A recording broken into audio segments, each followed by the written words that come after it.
Suprapto.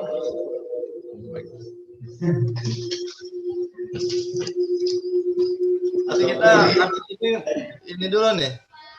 Satu lagi ambil headset dulu.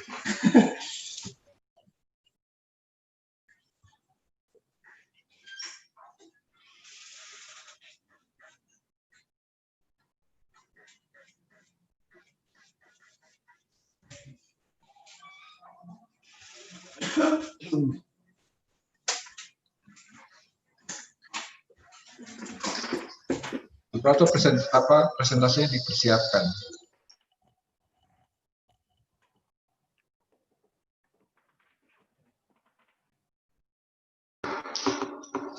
Oke, kita bisa mulai ya Bapak sekalian. Nah, ini kita akan mengikuti proyeknya ya, besar sekali. Suprapto, slide-nya dimatikan dulu.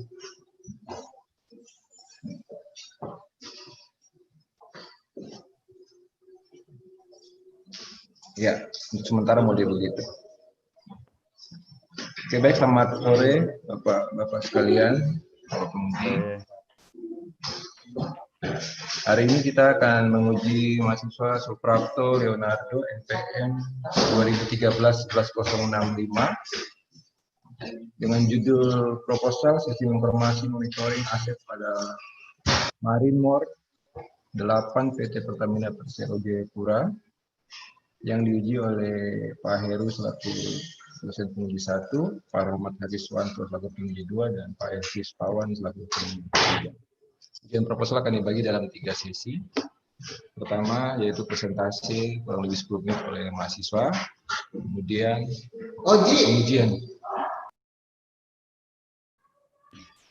pengujian yang akan dilakukan oleh 3 penguji. Untuk itu kepada mahasiswa dipersilakan untuk mempresentasikan hasil proposalnya. Waktu dan tempat dipersilakan.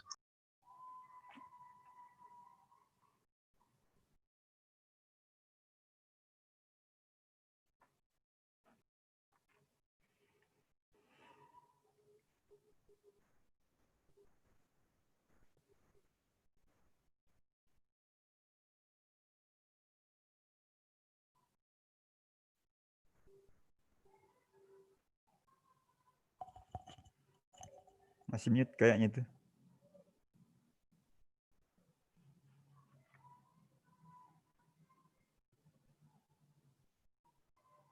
Ya, Suprapto silakan presentasi. Slide-nya diperbesar. Mic-nya jangan lupa di-unmute.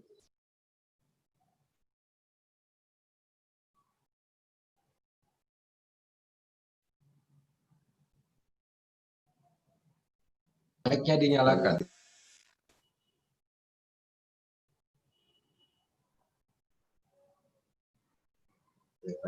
Suaranya diperbesar.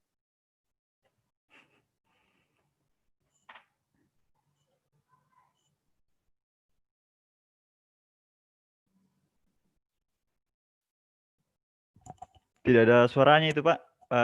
Pak.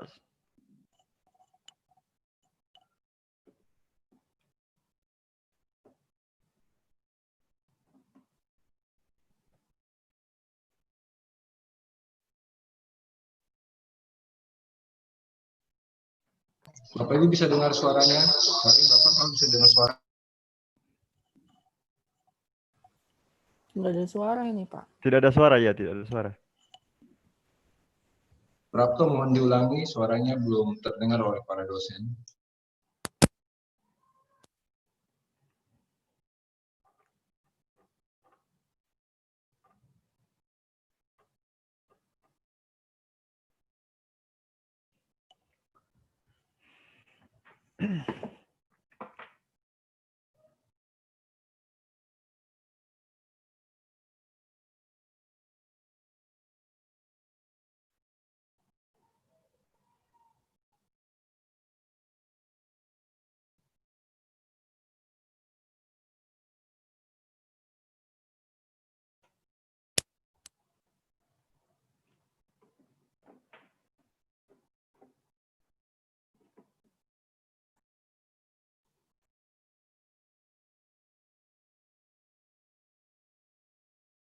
Sebenarnya bapak-bapak apa dia ujian dari lab jadi.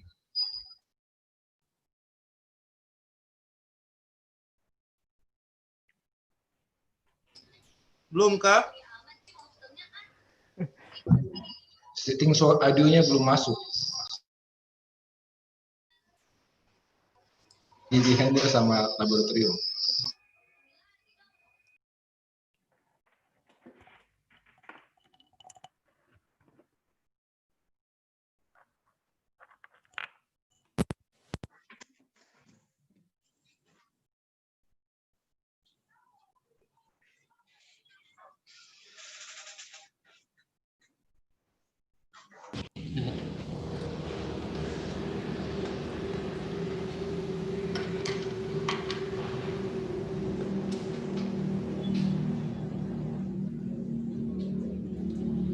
Selamat sore.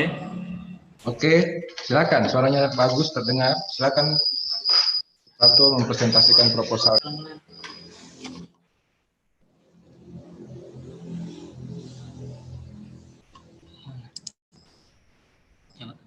Selamat sore. Sore. Sore. Enggak ada. Malah enggak ada.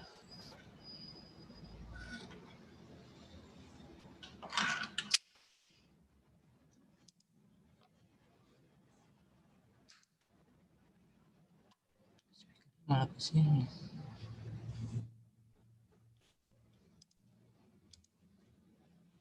Suara sekarang. Tidak. Dia tidak. Sudah muncul suaranya. Enggak ada pilihan tuh. Dia yang tidak dengar. Suaranya keluar tapi dia nggak dengar kita.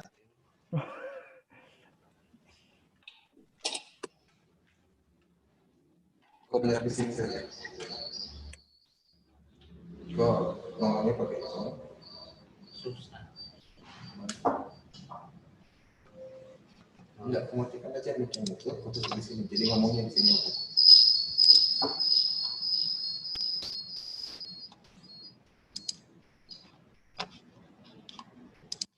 Ini mute aja.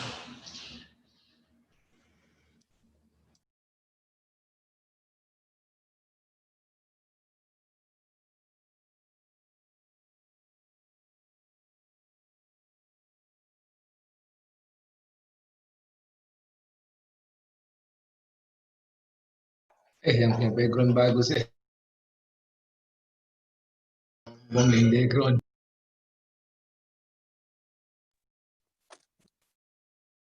Selamat sore Bapak semua. Nggak ada suaranya, Mi. Selamat sore. Sore, Leonardo. Sore Pak Jim. Kedengaran. Ya, Pak Rahmat. Ya, Pak sudah. Elvis, Pak Heru. Sudah bagus. Ya, terima kasih atas waktunya. Saya akan mempresentasikan proposal saya yang berjudul Sistem Informasi Monitoring Aset pada Marineport 8 PT Pertamina Persero Jayapura.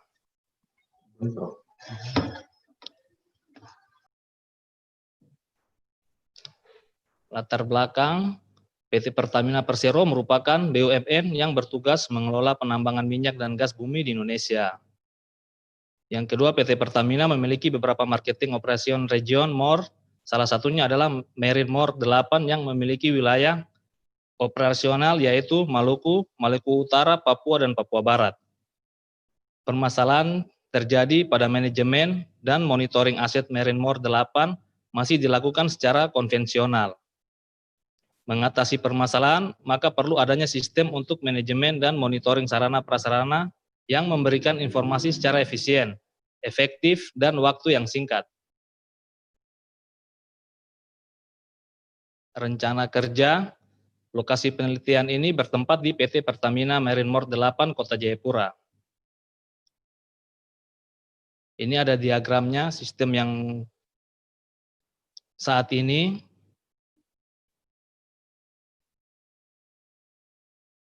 analisis data fungsional ada 3. poin.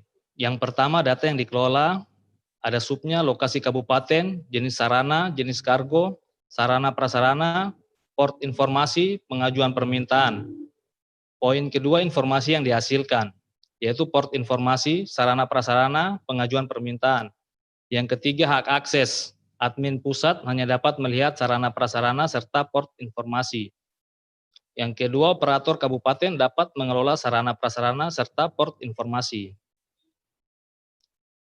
Ini analisis data fungsionalnya, ada 4 kebutuhan operasional. Yang pertama, yaitu sistem berbasis web dan jaringan internet. Yang kedua, persyaratan keamanan, password login dienkripsi MD5 dan hash. Basis data dilengkapi password, sistem dilengkapi anti-SQL injection. Yang ketiga, kapasitas file upload, batas maksimum ukuran file diupload 3 MB. Persyaratan budaya, sistem menggunakan bahasa Indonesia. Ini pemodelan sistemnya.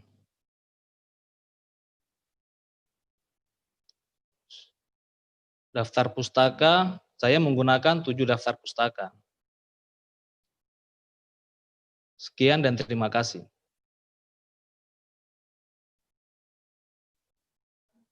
Ya, terima kasih untuk Suprapto. Disiapkan alat tulisnya untuk mencatat segala request dari penguji. Jawab yang perlu Siap. dijawab. Oke, Siap. untuk kesempatan pertama kepada siapa ya, saya lupa. Ada yang bisa bantu siapa yang pertama? Semua kita kancing. Yang pertama siapa? Oh ya, Pak Heru. Maaf. Gara-gara itu. Borong lagi Pak, borong. Background hijau itu. Silakan Pak Heru. Iya, terima kasih untuk Pak Jim. Suprapto bisa dengar ya? Suprapto bisa dengar. Bisa, Pak. Bisa. Iya, terima kasih. Ini kenapa saya membacanya kok mirip-mirip ya paragrafnya itu? Copy paste dari siapa ini? Yang paragraf 1 untuk latar belakang tuh sama dengan yang tadi itu. Oke, untuk Suprapto nanti latar belakangnya di ini ya, dirubah. Jadi buat dalam bentuk 3 paragraf saja, paragraf 1, paragraf 2, paragraf 3. Kayak gitu. Jadi nggak usah panjang-panjang.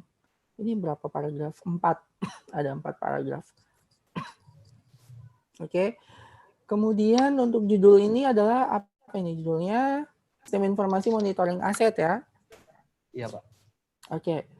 Boleh kamu jawab? Ini untuk aset di Marinmore 8. Marinmore 8 tuh ada beberapa wilayah ya? Iya, Pak. Ada. Berapa wilayah? Dia mencakup di daerah Indonesia Timur, Pak.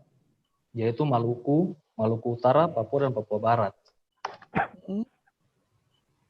Dia kalau di Papua, dia ada di beberapa kabupaten yang memiliki wilayah laut seperti Biak, Serui, Nabire. Jadi di tiap wilayah itu nanti per kabupaten juga laporannya? Iya, per kabupaten nanti mereka mengecek sarana-sarananya, monitoring, nanti mereka kirim ke pusat di Jayapura. Nah, kamu ambilnya yang wilayah mana? 8 ini wilayah mana? Wilayah Jayapura, Pak. Khusus wilayah Pusat. Jayapura? Iya, khusus di wilayah Jayapura. Oke. Ada berapa kabupaten nanti yang mereka rutin untuk melapor? Ini rutin toh? Iya. Laporannya rutin? Yang ada sekarang itu di Biak, Serui, Nabire, sama di Manokwari, Sorong. Jumlahnya berapa itu? 5, Pak. 5. Iya. Oke. Ini laporannya rutin ya? Biasa per minggu atau juga per bulan. Kan tergantung asetnya.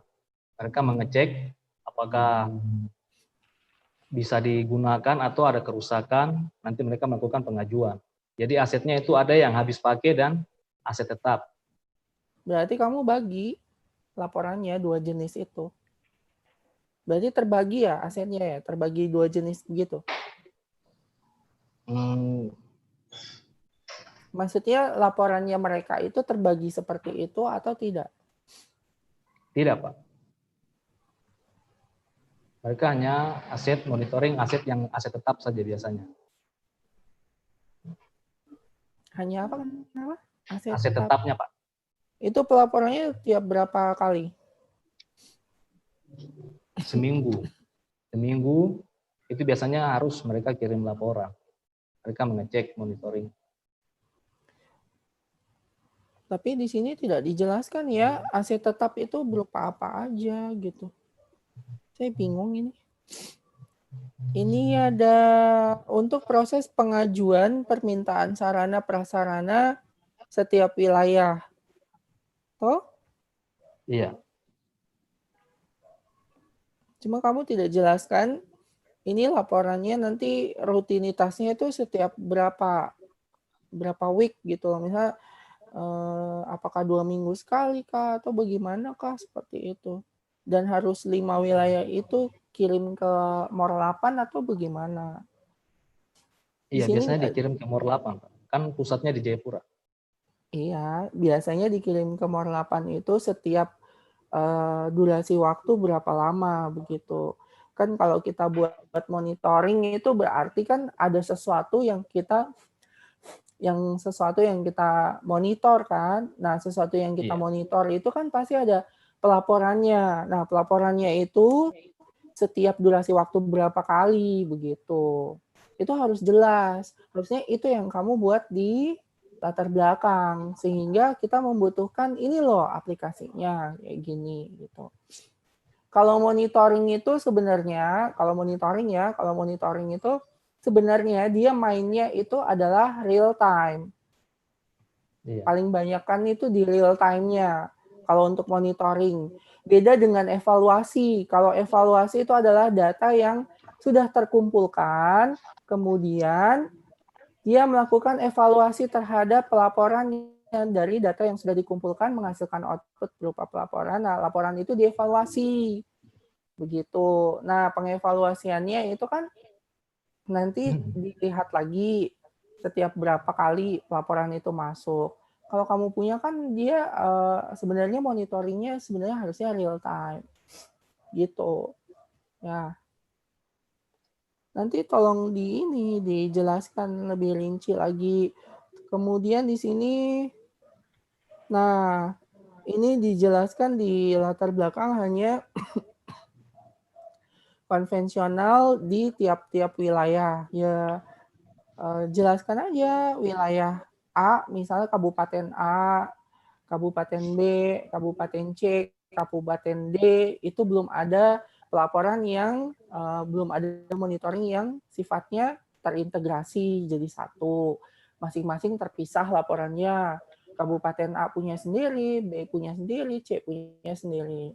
Jadi sehingga merepotkan pihak Mor 8 gitu. Belum terintegrasinya pelaporan untuk monitoring. Gitu ya. Jadi kita tidak Iya, Pak. main ya, jadi kita sebenarnya tidak terlalu banyak main di penyimpanan data sebenarnya nggak terlalu sih. Ini kan kamu punya kan monitoring. Sebatas monitoring aset gitu. Jadi laporannya yang dimonitoring kan seperti itu. Kemudian ini apa? Asetnya juga nggak jelas di sini. Sebenarnya udah jelas cuma belum terlalu belum terlalu detail seperti aset apa gitu, jenisnya apa, disampaikan aja di situ. Kayak gitu. Misalnya contoh kamu udah tahu nih di apa tadi? Kabupaten mana tadi itu? Nabire paling banyak melaporkan aset apa gitu kan. Kayak gitu. Oke. Ini untuk latar belakangnya. Kemudian nanti pertanyaan selanjutnya adalah setelah dimonitoring diapain?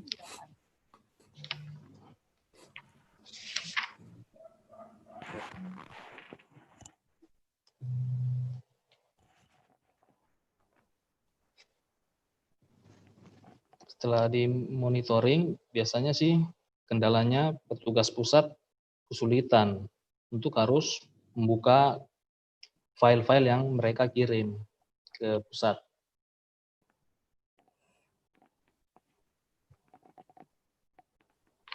Dari kabupaten ke Jayapura, Pak. Enggak, maksudnya setelah melakukan monitoring itu, nah mereka tuh ngapain gitu loh? Mereka membuat data, Pak. Kok data lagi? Iya, mereka kan istilahnya bikin catatan begitu. Hasil dari monitoring mereka catat, nanti mereka melakukan pengajuan. Iya, pengajuannya itu Apa-apa kan, yang kurang. ya pengajuan itu kan dari daerah itu kan. Iya, Daerah, di pengajuan, masuknya kan jadi laporan ke Mor 8. iya. Dan setelah itu, apa yang terjadi? Itu nanti dari pusat mereka akan membalas, mengkonfirmasi monitoringnya yang dari kabupaten, Pak. Selanjutnya, proses monitoringnya di mana? Proses monitoringnya biasanya sih melalui ini, Pak. Mereka buat di file Excel, terus mereka kirim melalui email. Di file Excel. Monitoringnya bikin di file Excel, bagaimana maksudnya?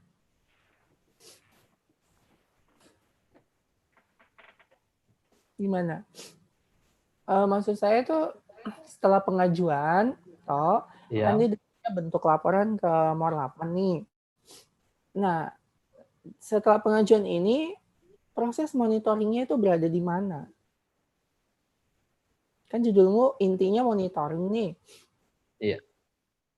Toh, proses terjadinya monitoring itu di mana gitu? Bisa dijelaskan?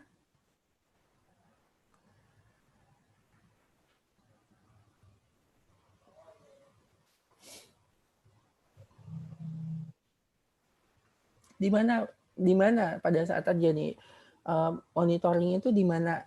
Apakah dari pihak si bagian daerahnya atau dari pihak Mor 8-nya untuk memonitoring? Saya juga nggak tahu monitoring apa di Mor 8-nya. Dari daerah juga bisa, Pak. Itu kan mereka melihat, monitor aset-aset mereka kirim ke pusat. Pusat Jayapura juga bisa memonitoring di daerah melalui itu, Pak. Nah, proses apa yang dimonitoring? Peristiwanya apa sehingga dia harus dipantau gitu loh, maksudnya dimonitor gitu loh. Peristiwa apa yang menyebabkan kamu harus buat aplikasi berbasis monitoring ini? Peristiwanya atau kejadian apa begitu? Itu yang kan membutuhkan monitoring. Masalah kan aset-asetnya mungkin ada kekurangan apa, jadi mereka bisa melapor. Contoh mungkin ada dari Mor 8 melihat suatu gudang yang mungkin kondisinya sudah kurang yang butuh perbaikan lah. Jadi gudang itu layak mungkin 80%, jadi mereka laporkan. Jadi Lalu? gudang ini dia punya kondisi hanya 80%, jadi membutuhkan rehab untuk bisa dia kembali 100%.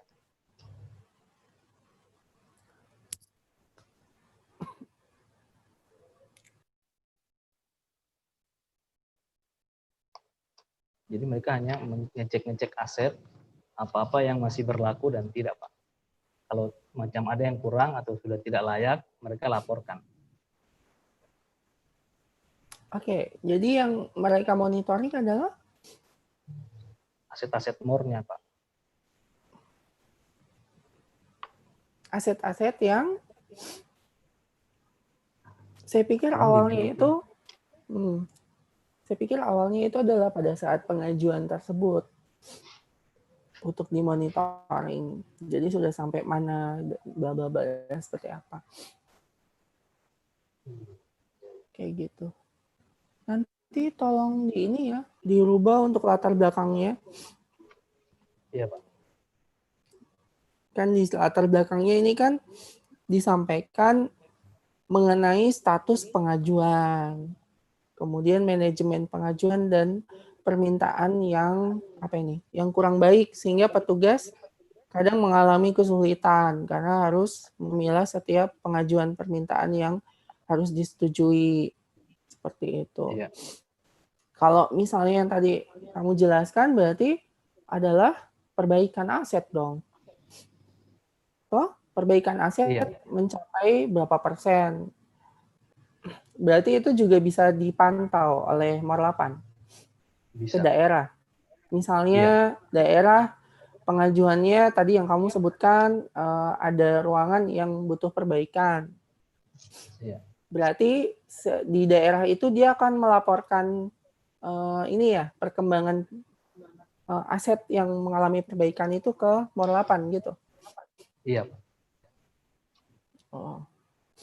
Itu juga bisa ya begitu. Bisa, Pak. Berarti ada timbal balik ya? Iya. Oh, oke. Berarti ada timbal balik loh. Ada pengajuan, kemudian pada saat pengajuan itu diverifikasi oleh Morlapan dan diserahkan balik ke daerah, berarti tetap masih ada proses monitoring ya? Tetap masih berlanjut, Pak. Oh, oke. Nah, berarti di sini betul. Berarti di latar belakangnya tolong diperbaikan. Diperbaiki maksudnya, diperbaikikan. Ya, jadi ribet ngomongnya. Oke. Untuk rencana kerja, sama juga dengan itu, Hendrik ini. Ada implementasi dan dokumentasi. Dokumentasi itu tentang apa? Nggak dijelaskan. Implementasi nanti sebatas mana implementasinya juga nggak dijelaskan. Harusnya di proposal sudah bisa mengira-ngira ini implementasinya nanti saya sampai di mana gitu. Apakah sampai ke tahap sosialisasi atau sampai ke tahap atau mungkin hanya sampai pada tahap pemasukan data dan pelaporan data serta hasil output terakhir dari aplikasi. Ini harusnya dijelaskan implementasi itu sampai mana implementasinya. Karena implementasi itu kan cakupannya sangat ya gitulah. Untuk penelitian harusnya didetailkan sampai mana. Dokumentasi juga, itu dokumentasi maksudnya apa. Mirip ya, 11-12 lah.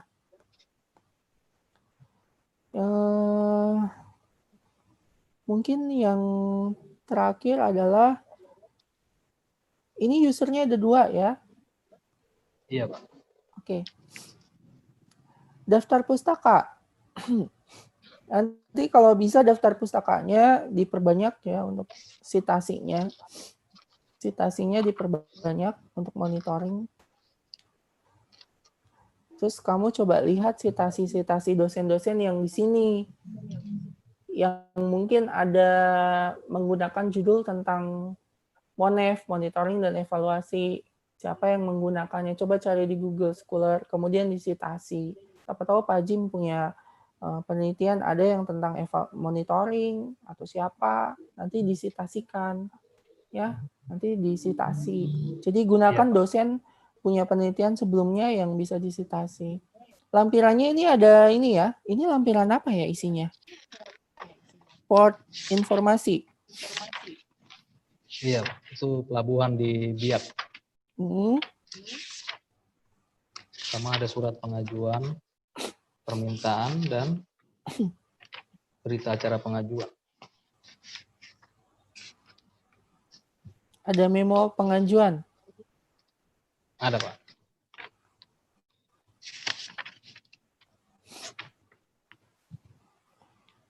Ini contohnya atau bagaimananya ini? Lampirannya ini. Ini apanya? Contoh, Pak. Contoh apanya? Sarana tambat. Mereka nggak ada ininya ya. Contoh monitoring dari mereka seperti apa?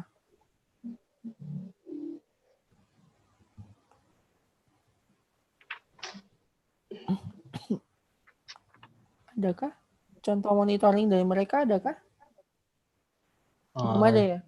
Itu kan memonitoring kan mereka langsung sudah membuat jadikan satu untuk jadi memo pengajuan dan juga berita acara pengajuannya, Pak. Selama ini mereka monitoringnya bagaimana?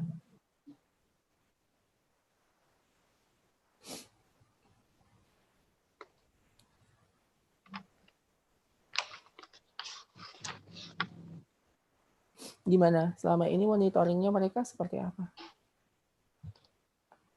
Melalui telepon kah atau melalui WA saja kah atau bagaimana? Mereka berkomunikasi melalui email saja, Pak, biasanya.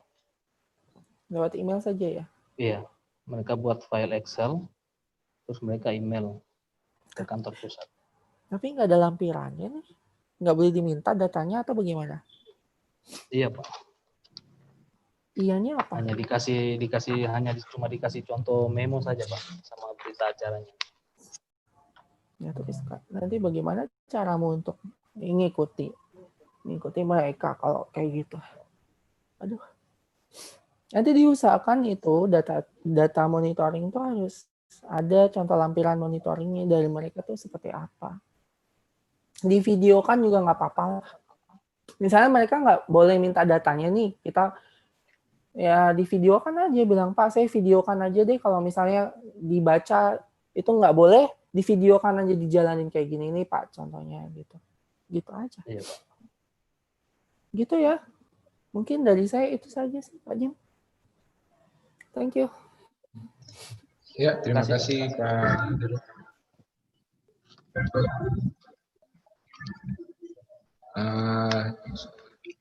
Mahasiswa tetap mencatat ya apa yang dicatat.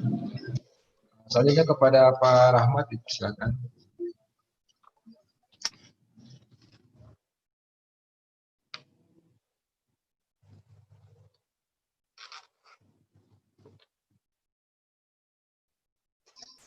Iya Pak Rahmat, dipersilakan. Mic, unmute. Saya ya? Ya, sombong nih, layar saya di belakang. Saya lagi menikmati pemandangan saya sendiri. Oke. Oke, terima kasih pembimbing. Suprapto. Iya, Pak. Akhirnya muncul di saat-saat terakhir. Seperti apa, jagoan-jagoan kah? Atau polisi India ini muncul saat-saat terakhir ini? Oke, tadi sudah banyak ya disampaikan dan ditanya oleh Pak Heru. Cuma memang saya sendiri masih agak ngambang dengan monitoring yang ada ini seperti yang kamu usulkan. Pertama, oke ya, judulnya tentang monitoring aset. Tetapi sebaiknya di dalam latar belakang itu harus dijelaskan spesifik aset apa yang dimonitoring gitu. Iya, Pak. Aset apa saja yang ada di sana? Itu gudang, terus tangki BBM-nya. Tangki BBM itu tangki apa? Yang besarnya atau tangki mobilnya? Tangki mobilnya, Pak. Tangki mobil ya? Iya. Ya, karena kan ada juga tangki penyimpanan yang besar itu kan, itu juga kan. Iya. Jadi apa tangki mobil ya? Ya mungkin agak disebutkan contoh-contoh asetnya seperti, jadi kita tahu. Gitu. Nah, jadi nanti di sini kan dari proses monitoring itu akhirnya akan dicocok pengajuannya itu sesuai enggak dengan proses monitoring itu tadi toh, kenyataan di lapangan toh.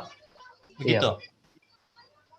Maksudnya monitoring itu kan berarti pelaporan-pelaporan terhadap aset ya. Iya, Pak.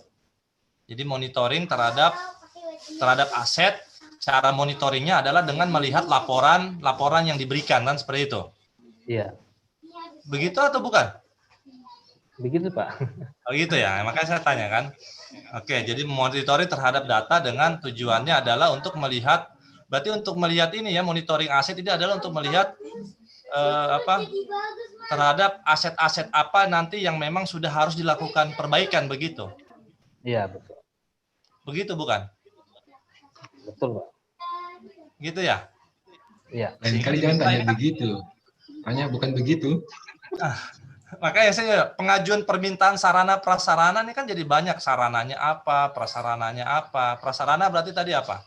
Contoh prasarananya di sana apa? Kalau sarana-sarananya kan fasilitas mungkin pegawai-pegawai punya apa, alat-alat bagian catat, alat tulis. Masa sampai itu juga alat tulis harus diminta? Itu Bolpen kan harus yang diminta. apa, yang habis pakai Pak, aset yang habis pakai biasanya. Tapi Seperti itu kan itu. dia, ya kan pengajuannya kan dia langsung jadi satu aja. Yang habis pakai dia tidak terhitung gitu Pak. Hanya yang aset tetapnya saja yang mereka laporkan biasanya. Ya berarti yang mau diajukan yang aset apa? Aset tetap. Iya, ya. Seperti apa? Kalau Iya. yang sarana seperti apa?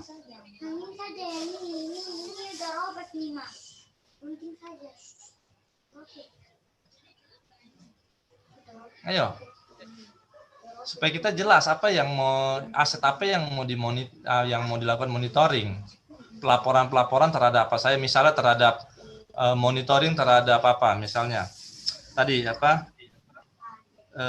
Umur pakai daripada mobil tangki ya, seperti itu. Iya. Sehingga pelaporannya tuh tiap kan ada rutinitas. Tiap itu ya Pak Heru sempat tanya, ya karena biasa monitoring ini kan kalau saya nggak terlalu ini, cuma saya ada baca sedikit tentang monitoring ini kan lebih kepada pemantauan terhadap itu ya apa proses juga kan, proses terhadap tujuan tertentu. Seperti itu. Misalnya prosesnya adalah untuk mengecek apa mengetahui tentang kondisi daripada mobil tangki seperti itu. Kira-kira rutinitasnya itu periodenya yang selama ini pelaporannya yang akan dijadikan sebagai pemantauan itu dalam kurun waktu 1 tahun misalnya 2 kali kah atau tiap bulan kah harus dilaporkan atau bagaimana? Tiap bulan, Pak. Tiap bulan? Iya. Tiap bulan. Jadi kondisi mobil ini bulan ini seperti ini, kondisi ini begini begitu. Iya, Pak. Seperti itu. Itu dalam bentuk Excel tadi dikirim ya? Iya. Bentuk file Excel.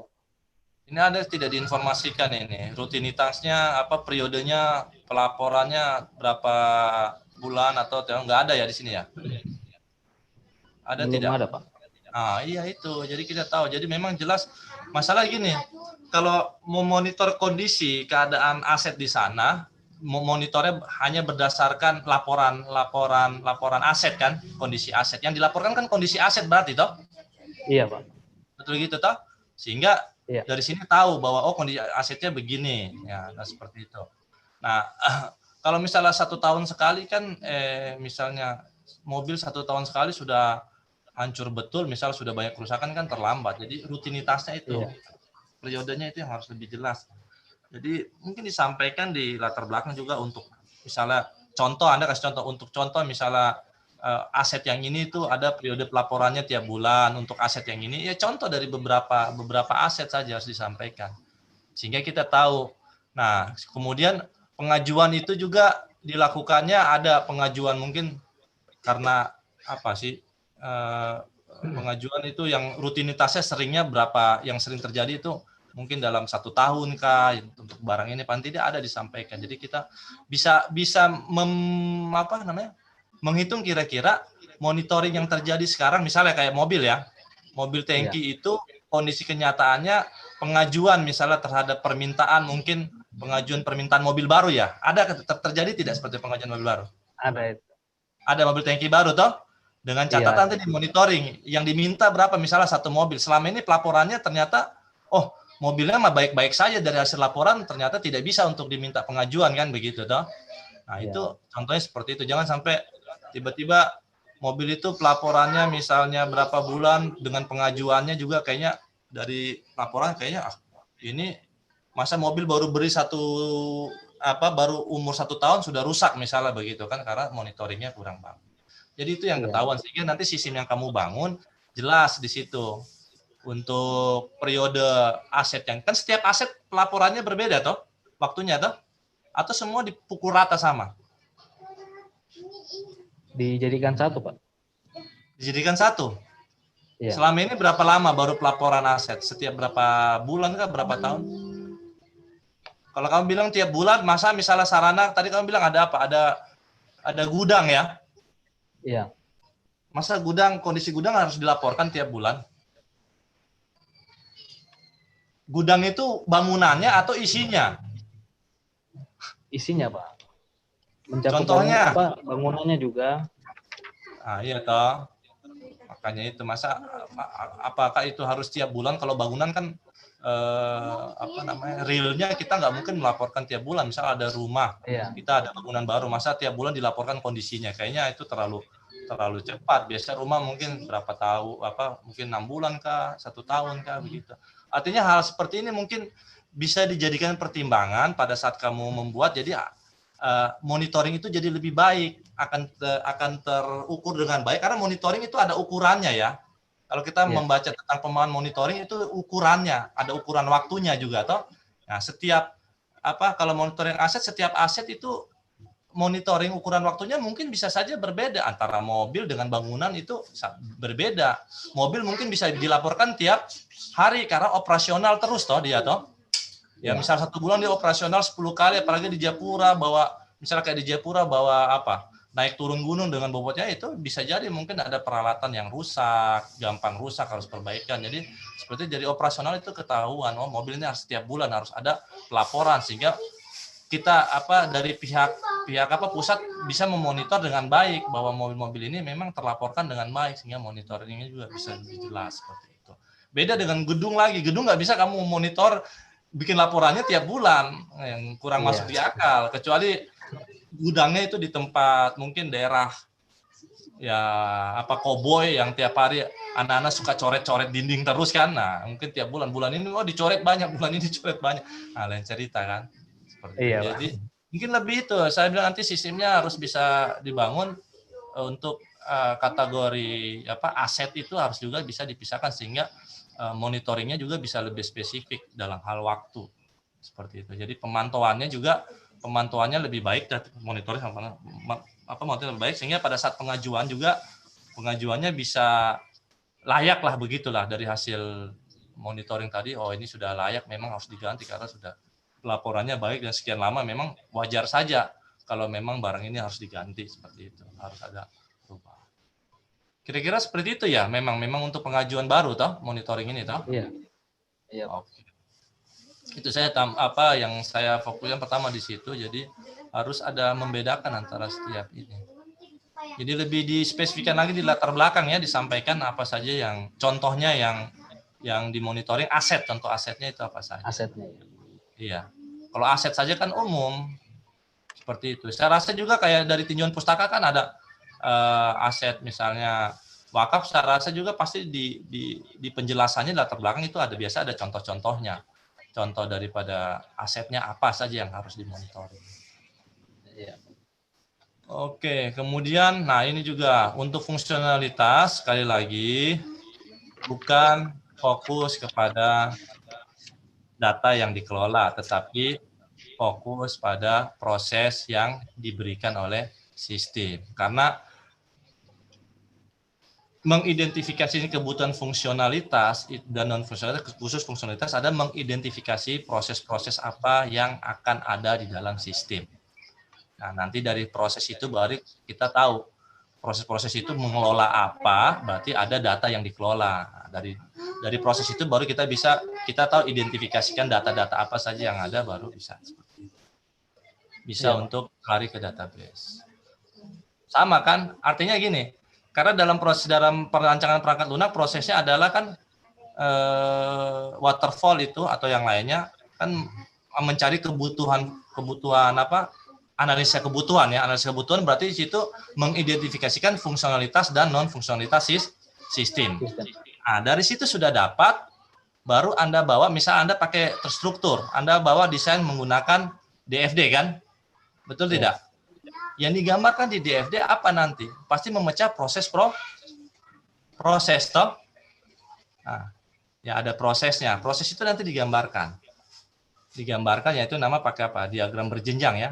Nah, baru proses itu nanti dia mengelola data-data apa saja seperti itu. Ya. Jadi lebih kepada prosesnya, sehingga fungsi-fungsi ada, kalau cuma data saja kan, data aja bisa dikelola tanpa, misalnya pakai Excel, data juga bisa dikelola dengan Excel kan, tapi masih lebih banyak manualnya kan, begitu toh, copy paste ini. Tapi kalau misalnya sistem proses-prosesnya itu berhubungan dengan fungsi-fungsi, berarti harus ada tombol A simpan, tombol hapus, tombol send, tombol print, itu fungsi-fungsi kan, fungsi print itu jadi muncul dalam sistem begitu. Ya, jadi nanti ini diperbaiki lah.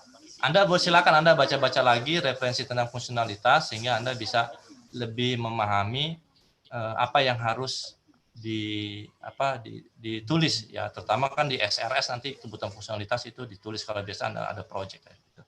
Dan fungsionalitas adalah pendukung supaya ya fungsionalitasnya bisa berjalan dengan baik, betul.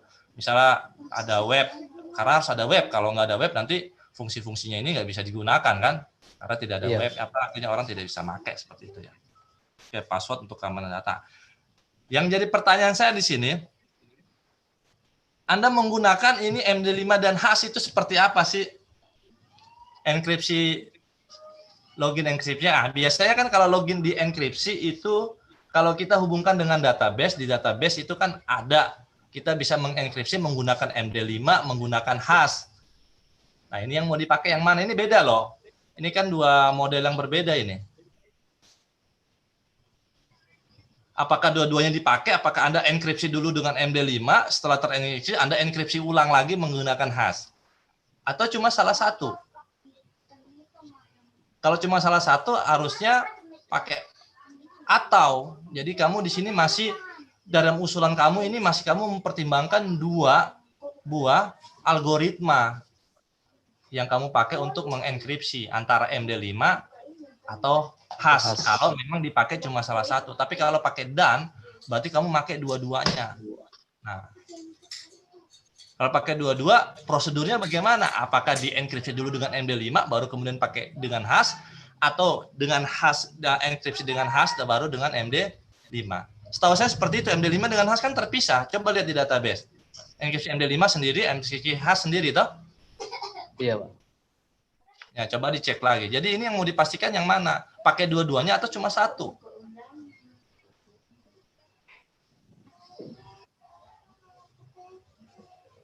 Ayo. Ini enkripsi loginnya pakai dua atau karena memang biasa kalau kita buat yang pakai web, apalagi kita pakai database misalnya MySQL, kita pakai yang apa?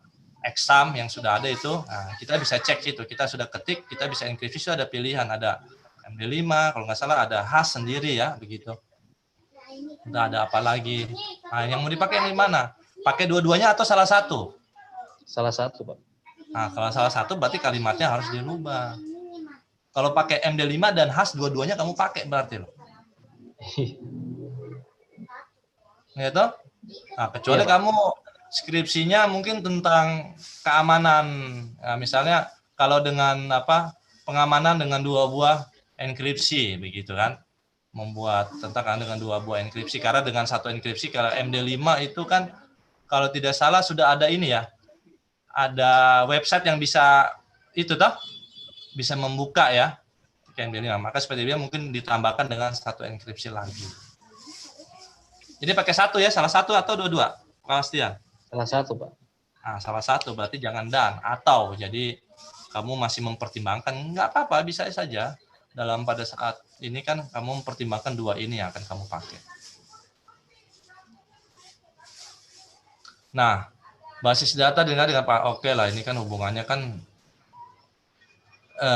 sistem dilengkapi dengan anti SQL injection. Ini maksudnya bagaimana?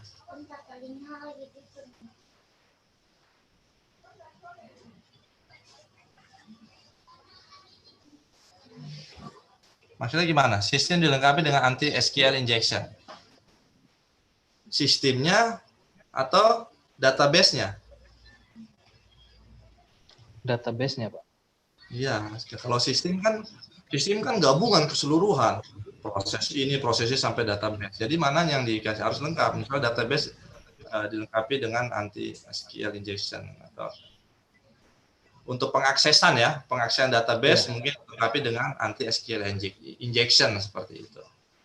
Ya lebih kalau sistem dengan anti SQL injection kan nanti saya kira sistemnya supaya tidak bisa diinikan. Ya, mungkin dipertegas aja sih kalimatnya ya. Seperti itu.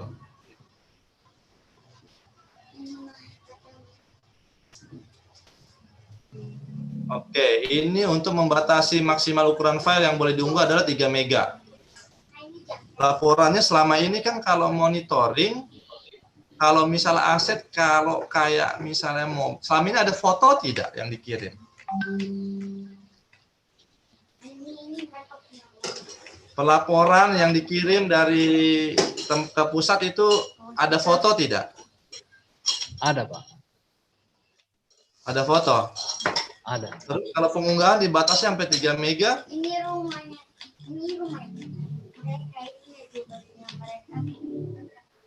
Apanya di dekat? Itu bagaimana? Supaya ketat. Coba bisa dijelaskan.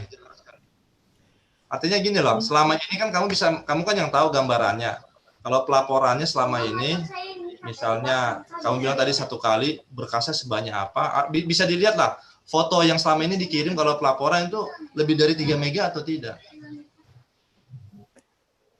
Permisi, Pak Kaprodi, saya izin sholat dulu ya. Itu bagaimana Suprapto?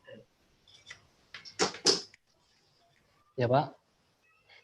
Maksud saya ini apakah memang cuma 3 mega? Saya takutnya karena pelaporan yang dijadikan untuk sebagai monitoring ini, filenya bisa jadi lebih besar daripada ini. Mereka punya ruangan ini.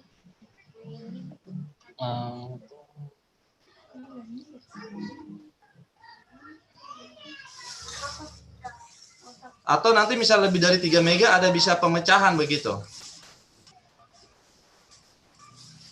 Iya, Pak. Ya, sistem berarti untuk kapasitas, oke, pasti upload, tapi dari sistem sendiri bisa, jadi artinya gini loh maksud saya, kan selama ini jangan sampai pelaporan-pelaporan yang akan dilaporkan sebagai bahan monitoring tadi untuk monitoring mereka, ternyata rata-rata filenya lebih dari 3 mega. Oke, kalau Anda batasi sekali unggah 3 mega, sah-sah saja untuk supaya tidak beban berat ya pada saat unggah. Tapi mungkin kalau di sini, karena supaya melancarkan pekerjaan itu mungkin bisa disebutkan ya, karena kapasitas tiap unggah kapasitas 3 mega, tapi artinya sistem ini juga menyediakan pemecahan pengiriman file seperti itu.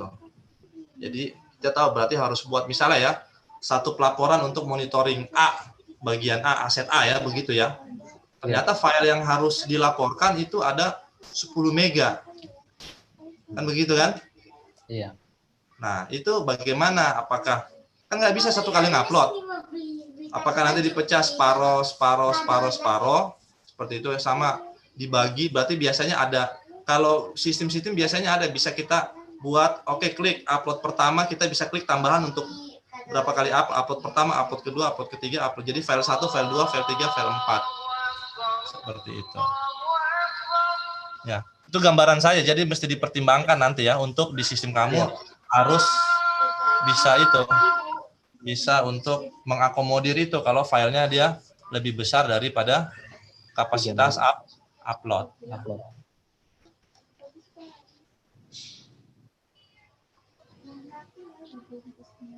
Oke, dari saya itu saja. Cukup. Terima kasih. Ya, terima kasih Pak Rahmat. Selanjutnya kepada Pak Elvis dipersilahkan. Oke, terima kasih Pak Jim. Suprapto bisa dengar suara saya? Bisa, Pak. Oke, baik. Nah, yang pertama saya mau sampaikan bahwa di latar belakang kamu itu sudah sangat banyak diulas oleh Pak Rahmat dan Pak Heru. Akan tetapi saya mau berikan satu saran lagi. Sebagai contoh yang kamu katakan itu masih bersifat konvensional cara pengumpulan data dari lapangan.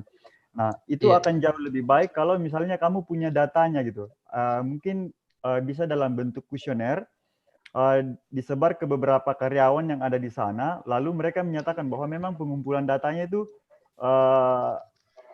bersifat konvensional. Karena kalau kamu tidak memberikan data seperti itu seolah-olah hanya asumsi kamu saja, hanya asumsi Suprapto sendiri. Nah, itu yang pertama ya. Jadi datanya bisa disajikan. Nah, kemudian yang kedua yang soal aset tadi yang banyak jadi perbincangan antara Pak Kiki juga dengan Pak Heru.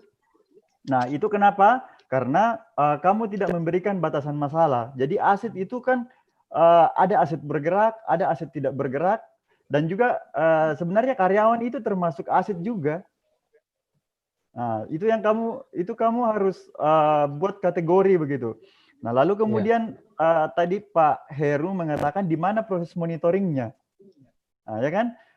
Proses monitoringnya sebenarnya kalau saya mungkin cerita sedikit, saya pernah kerja di salah satu perusahaan pertambangan. Nah, di situ saya bekerja langsung dengan sistem monitoring asetnya. Jadi kalau misalnya kita memonitoring aset, salah satu contoh itu kayak misalnya yang kamu katakan mobil, itu kan ada laporan kerusakannya. Nah, laporan kerusakannya itu sebenarnya yang jadi monitoring asetnya. Seperti itu. Nah, jadi kamu harus buat pengelompokan yang mana sih aset bergerak, yang mana aset tidak bergerak, lalu kemudian aset yang dianggap yang habis pakai seperti apa. Nah, itu harus dibuat pengelompokan. Tujuannya apa? Supaya lebih memudahkan karena seperti yang dikatakan Pak Rahmat tadi bahwa tidak semua aset itu harus dilakukan pelaporannya setiap hari atau setiap bulan. Nah, dibuat kayak semacam jadwalnya, kayak kalau misalnya di mobil ada namanya preventive maintenance, itu dia misalnya setiap 60 jam harus dilaporkan. Oh, misalnya dia mau ganti saringan atau mau ganti oli atau mau ganti apa. Nah, seperti itu. Jadi dibuat klaster-klasternya sehingga jelas misalnya oh ternyata mobil tangki yang A ini saya harus melaporkan karena dia sudah mulai masuk di jam untuk dimonitoring di bagian misalnya kerusakan apanya, seperti itu. Nah, sehingga jelas nantinya. Jadi kamu harus buat klaster, lalu dibuatkan jadwal dari sistemnya itu nanti. Bahwa misalnya setiap sekian jam atau setiap sekian hari harus dilaporkan. Nah, sehingga kayak gedung tadi, dia tidak perlu dilaporkan per bulan, karena ya kecuali mungkin hal yang urgent yang harus dilaporkan, misalnya keretakan bangunan dan lain-lain sebagainya. Itu yang kedua. Kemudian yang ketiga soal daftar teori. Nah, sebenarnya mudah untuk mengidentifikasi daftar teori yang kamu mau gunakan. Jadi apapun yang kamu tulis di judul sebenarnya di dalam penelitian itu kamu harus bertanggungjawabkan, kamu jelaskan di landasan teorinya. Jadi apapun yang ada di judul itu ya kamu harus jelaskan satu kata per kata gitu loh. Nah, teorinya misalnya tentang aset. Aset itu apa sih? Aset itu dibagi dalam beberapa kategori dan seterusnya seperti itu. Jadi landasan teorinya itu disesuaikan sama judul yang kamu bahas. Kemudian yang keempat tentang diagram konteks sama sistem yang kamu buat yang sistem yang ada saat ini ya, yang gambarnya itu ada 2 itu saya lihat. Nah, itu sebaiknya diberikan penjelasan. Kenapa demikian? Karena misalnya orang yang di luar jurusan informatika atau sistem informasi yang baca kamu punya proposal, dia kan tidak mengerti tentang flowchart atau diagram konteks. Jadi itu kita harus memberikan penjelasan di bawahnya bahwa langkah-langkah ini menunjukkan alur data yang seperti ini, dijelaskan. Jadi tahapan-tahapannya ada di situ ya. Iya, Pak. Jadi itu saja sih kalau dari saya. Nanti mungkin lebih anunya sama Pak Jim sebagai pembimbing saja. Oke, begitu Pak Jim. Terima kasih ya. Makasih Pak. Ya, sama-sama ya. Oke, baik. Kayaknya tinggal kita bertiga. Ayo, Pak Heru sama ini kayaknya sholat. Pak ini juga keluar. Jadi untuk Suprapto, hal yang paling penting dari proposalnya adalah pengelompokan aset yang jelas, sehingga periodik itu bisa diketahui pastinya kapan. Seperti itu. Hal yang tadi ditanyakan semua itu menandakan ketidakjelasan karena tidak ada pengelompokan aset. Bisa saja ada aset yang harus dilaporkan sebulan sekali, ada yang dilaporkan 2 tahun sekali. Nah, sedangkan lampiran yang dilampirkan itu tidak bicara tentang aset-aset yang tadi dibicarakan. Nah, nanti berarti Suprapto harus lebih jelas tentang aset yang mau dibahas sebenarnya. Karena kalau kita lihat lampiran nggak ada aset gedung, nggak ada aset yang lain-lain, tapi asetnya aneh-aneh semua di bawah. Iya. Ini kan berarti ada jenis aset apakah ini namanya? Sehingga itu nanti bisa menentukan tadi menjawab aktifnya kapan periodenya dilaksanakan. Sama seperti tadi Pak Elvis juga begitu. Jadi harus jelas aset yang mau dikelola itu apa. Jadi bukan asal aset, tidak ada aset gudang di sini loh. Iya. Kita baca lampiran tidak ada di sini. Tidak ada aset gudang. Nah, jadi kan dari kita kemana-mana semua karena Suprapto tidak bisa menjelaskan aset apa yang dimaksud di sini. Sehingga para dosen harus memberikan poin-poin yang penting diperhatikan. Saya rasa itu yang paling penting. Selebihnya perbaikan latar belakang biar lebih jelas menjawab semua pertanyaan-pertanyaan soal aset, soal periodik, itu soal masa waktu periodik pelaporannya, itu yang paling penting. Oke, saya rasa demikian. Kayaknya saya langsung tutup saja. Mungkin nanti kita break sampai di jam 6.30, Pak Elvis, karena Pak Elvis sebentar yang punya mahasiswa bimbingan, seperti itu. Baik, Pak, baik. Pak Rahmat dan Pak Kiki. Oke, saya tutup. Nanti mahasiswa yang bersangkutan segera melakukan melihat revisi nanti akan dikirimkan oleh Prodi dari para dosen semua. Kemudian ditindaklanjuti untuk segera menyelesaikan penulisan hasil karena waktu Anda semakin sempit mengingat Anda angkatan 2013. Seperti itu ya. Saya rasa demikian. Selamat sore. Selamat sore. Ya, Suprapto boleh leave. Oke Pak, makasih. Begitu ya Pak Elvis, saya posting lagi linknya di grup untuk iya Pak. Kita break sampai jam 6.30 karena kalau tidak salah Pak Heru itu beliau sholat selesainya sekitar 6.30. Oh iya, oke Pak, iya, siap. Berarti saya bisa